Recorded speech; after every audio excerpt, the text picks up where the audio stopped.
चुलत चुलत्याच्या घरातील सोन्या चांदीच्या दागिन्यावर डल्ला मारणाऱ्या प्रशांत चिन्नप्पा घेज्जी याला पोलिसांनी गजाआड केले आणि ही कारवाई स्थानिक गुन्हे अन्वेषण शाखेच्या पथकाने केली असून चोरट्याकडून 8,81,000चे दागिने जप्त करण्यात आले आहेत आणि ही माहिती स्थानिक गुन्हे अन्वेषण शाखेचे पोलीस निरीक्षक संजीव झाडे यांनी दिली आहे। जत तालुक्यातील बेळूर येथील रावसाहेब घेज्जी यांच्या घरी दिनांक 23 जुलै रोजी चोरी झाली आणि हा चोरीचा गुन्हा उघडकीस आणून चोरट्यावर कायदेशीर कारवाई करण्याचे आदेश वरिष्ठ पोलीस अधिकाऱ्यांनी दिले होते। त्या अनुषंगाने स्थानिक गुन्हे अन्वेषण शाखेकडील सहाय्यक पोलीस निरीक्षक राजेंद्र यादव यांचे पथक चोरट्याचा शोध घेत होते आणि हे पथक जत परिसरात गस्तीवर असताना पथकातील पोलीस अंमलदार केरुबा चव्हाण यांना संबंधित चोरटा प्रशांत घेज्जी याच्या हालचालीबाबत माहिती मिळाली की तो चोरीचे दागिने विक्री करण्यासाठी सांगलीकडे जाणार आहे। सध्या तो जतपासून काही अंतरावर कवटेमहांकाळ रोडवर असलेल्या एका बंद पडलेल्या हॉटेलसमोर उभा असल्याची माहिती त्यांना मिळाली।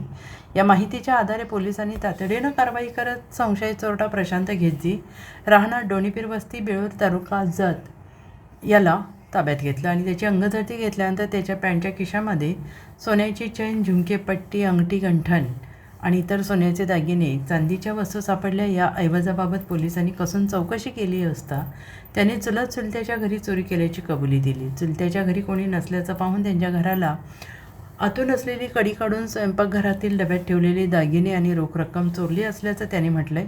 त्याला पुढील कारवाईसाठी जत पोलिसांच्या स्वाधीन करण्यात आलेलं आहे। Bureau report SBN Marathi Jat.